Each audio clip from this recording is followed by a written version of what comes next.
जय हिंद दोस्तों, मैं महेंद्र शर्मा स्वागत करता हूं वन वर्ल्ड हिंदी में आपका। उम्मीद करता हूं आप खुश और स्वस्थ है। दोस्तों आइए दिखाते हैं पाक मीडिया की एक और लेटेस्ट डिबेट, क्योंकि अभी हाल ही में जो पाकिस्तान की फॉरेन पॉलिसी है वो पूरे विश्व की सबसे बड़ी धत्ता पॉलिसी रही है। क्योंकि इस चीज़ का डिस्कशन इस डिबेट में आप देखोगे कैसे एक पाकिस्तान की पॉलिसी की वजह से पाकिस्तान आज पूरे विश्व में सिर्फ और सिर्फ भिखमंगा देश बन के रह गए। क्योंकि कहीं ना कहीं एक दो देश जो सपोर्ट करते थे, चाइना और रशिया, उन्होंने भी अब लात मारनी को शुरू कर दी है। तो कहीं ना कहीं आज पाकिस्तान को इस गड्ढे में डालने की सारी जो जिम्मेवारी थी वो इमरान खान की थी, इमरान खान और उसके चमचों की थी। तो कहीं ना कहीं आज पाकिस्तान पूरे विश्व में अलग थलग भी हो चुका है। दूसरा ही पाकिस्तानी मीडिया ने आज डिस्कशन भी शुरू कर दिया है कि कहीं ना कहीं भारत जो अपने सफल डिप्लोमेसी के दम पे पूरे विश्व में हर किसी विकसित और अमीर देश को आंखें दिखा देता है, उसके बारे में पाकिस्तान को देखना चाहिए और उनकी फॉरेन पॉलिसी कहीं ना कहीं कॉपी भी करनी चाहिए। तो दोस्तों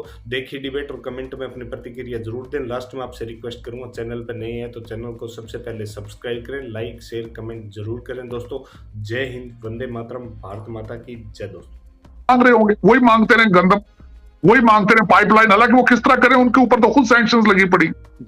और उसके बाद ये है, दूसरी एक तो वजह ये है कि आपकी मौशत के हालात सब खराब है। दूसरी बात, सबसे बड़ी बात ये है कि आपके साइज से 6 गुना बड़ा भारत है, उनका करप्शन में 85 नंबर है और वो 2-3 साल से मेंटेन कर रहे हैं। आप 140 नंबर पे करप्शन में। क्या ख्याल है, फॉरेन कंट्रीज जहां आप जाते हैं उनके जो पहले प्रीमियर जो तैयारी करके नहीं बैठते कि आप कौन है, उसके बाद आपकी जुडिशरी के हालात देख लें, अदल और इंसाफ के हालात बिल्कुल खराब है। आपकी जुडिशरी भी बिल्कुल 130 नंबर पर अगर देखी जाए तो आपका क्या ख्याल है, जब आपके प्रीमियर बाहर जाते हैं बिलखसूस 300-300 बंदों का डेलीगेट लेके प्राइवेट एयरलाइनों प्राइवेट जहाजों पे जब जाते हैं, तो वो सोचते नहीं है कि इनके हालात क्या है, ये किस तरीके से आए हैं, ये हमें देने के लिए क्या है इनके पास। तो फॉरेन पॉलिसी आपकी किस तरह ठीक होगी?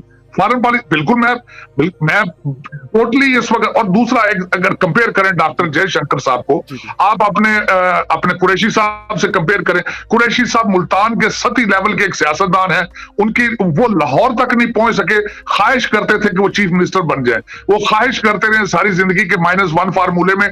खासा आज भी वो ख्वाहिश करते हैं कि इमरान खान जेल में जाए और उनका नंबर आ जाए। दूसरी तरफ डॉक्टर जयशंकर साहब हैं, एक प्रोफेशनल डिप्लोमेट है और उनके ज़हन में नेशनलिज्म है और अपनी लेगेसी है। अब कंपेयर कर लें दोनों चीजों को। मैं समझता हूं कुरैशी साहब ने 3.5 साल उनके टेबल के ऊपर फॉरेन पॉलिसी मौजूद नहीं थी।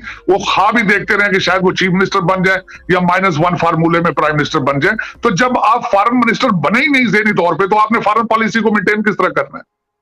Exactly sir. एक साथ इसके मतलब हम इस चीज से भी नहीं लर्न कर रहे हैं कि मतलब जिस तरह बोरिस जॉनसन साहब आए, हालांकि नाज शाह साहिबा ने कहा कि ह्यूमन राइट्स की इशू और फला इशू, और वो वहां पे आके वो कहते कि मैं बिजनेस एंड ट्रेड की बात करने आया हूं न्यू दिल्ली में और अहमदाबाद में।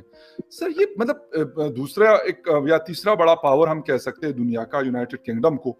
इसके बावजूद मतलब हिंदुस्तान ने जो कहा तकरीबन उन्हीं चीजों पे सारी चीजें हो गई, डिफेंस की बात हो या फिर इकोनॉमी की बात हो, वो सारी चीजें।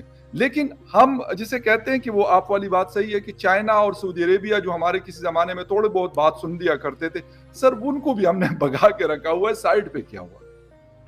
देखिए उसकी मिसाल मैं अफसोस के साथ कहूंगा, मैं वॉशिंगटन डीसी में बैठा हूं, आप जरा हालात देखें खान साहब के।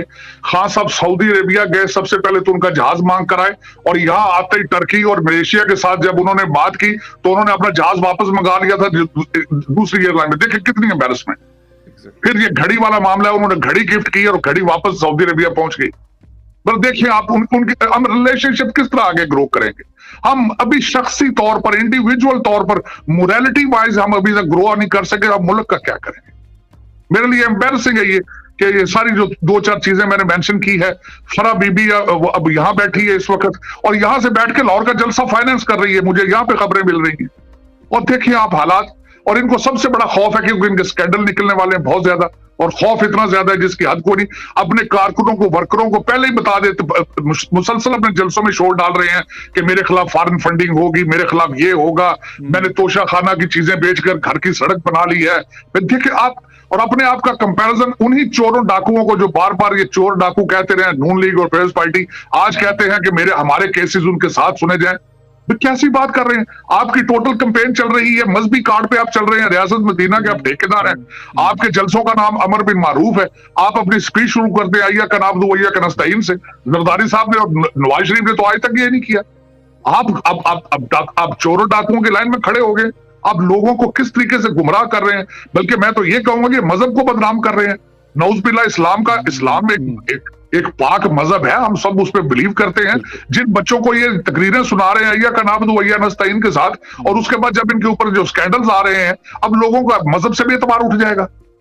सही सही सर, एक चीज और बस फिर खत्म करूंगा। जिस तरह मेजर गौरव आर्या हमारे मतलब उनके शोज वगैरह में जाना आना होता है, देखते हैं उनके बड़े फेमस है पाकिस्तान में, काफी देखा जाता है उनको। सर उनका क्लिप काफी वायरल है और हमारे जितने भी बड़े जर्नलिस्ट इंक्लूडिंग हामिद मीर साहब, अफसार आलम साहब, सारे ट्विटर पे आजकल आप भी यकीनन देख रहे होंगे। सर उन्होंने कहा था कि हम वो तबाही शायद नहीं कर सकते, बल्कि बिल्कुल नहीं कर सकते, कहते हम अफोर्ड ही नहीं कर सकते ये जो तबाही इमरान खान साहब ने कुछ दिनों में पाकिस्तान और पाकिस्तान की फौज की। सर इस पे आपका टेक चाहूंगा। इस पे मैं ये कह रहा हूं कि मैं सारी जिंदगी 5th जनरेशन वॉर के बारे में सिर्फ सुनता रहा। आज मैं अपनी आंखों से देख रहा हूं कि 5th जनरेशन वॉर क्या होती है। आप किस तरीके से एक डेवलपिंग कंट्री उस पे इस तरह के खतरनाक कार्ड खेलते हैं, और लोगों को मैंने जिस तरह बताया है कि इस वक्त जो भी चूरन वो बेचना चाहते हैं वो बिक रहा है, और इंतहाई खतरनाक है। पाकिस्तान को अंदर से खोखला कर रहे हैं। और यहाँ पे मैं एक और जावेद चौधरी साहब के आर्टिकल की बात करूंगा। उन्होंने अगले दिन आर्टिकल लिखा था कि अगर पीटीआई को जल्द ना रोका गया तो पाकिस्तान नाउज़ुबिल्लाह टुकड़े हो सकते हैं इसके। और वाकई जिस तरीके से नफरतें, कदूरतें, और रमजान के एक बाबरकत महीने के अंदर इतनी नफरतें इन्होंने फैला दी है, इतनी कदूरत फैला दी है कि उसकी कोई हद नहीं है। लेकिन मैं अब क्या कहूं, हम लोग इस वक्त वॉशिंगटन डीसी में overseas Pakistani lot of us, हम कहते हैं खून के आंसू रो रहे हैं कि हमारे मुल्क के साथ क्या हो रहा है। आज की डेट में आपका पंजाब सबसे बड़ा सूबा है पाकिस्तान का, वहां पे चीफ मिनिस्टर 2 बैठे हैं, आपका सदर कहीं और जा रहे हैं, गवर्नर कहीं और जा रहे हैं। अगर खान साहब इतने ज्यादा इलेक्शन चाहते हैं तो सुबह सराज की असम्बलियां खत्म करें, आजाद कश्मीर की खत्म करें, बिल्कुल। लेकिन देखें, जहां इनका दिल होता है वहां पॉलिसी कुछ और है, जहां दूसरी तरफ पे नरेटिव कुछ और है। और बिल्कुल इस वक्त जो मैं एक आखिर पे वो मैं जो मेंशन करना चाहूंगा कि रोमन सिविलाइजेशन के असूल थे, कहते थे जब सोसाइटी को खत्म करना हो तो उनके अवाम को ये बावर करा दिया जाए कि आपकी हिफाजत करने वाले आपके खिलाफ हैं, यानी आपकी फौज और पुलिस आपके खिलाफ है। तो बिल्कुल इस वक्त वो ये पीटीआई का नैरेटिव हमारी एस्टेब्लिशमेंट और आर्मी के खिलाफ यही है कि ये आपके खिलाफ है। और अभी तक देखिए, जिस तरह उन्होंने कहा है कि हमारे एक मिनिस्टर ने फरमाया कि अगर हमारे रिलेशनशिप होते एस्टेब्लिशमेंट के साथ, वो आज हुकूमत में होते, तो वो सारा सोल्यूशन तो वो है। इसका मतलब है कि मरासला तो एक ड्रामा है फिर। और दूसरा उन्होंने सिग्नल, ये बड़ा खतरनाक सिग्नल दिया है कि फौज आज भी हुकूमतें बना रही है और खत्म कर रही है।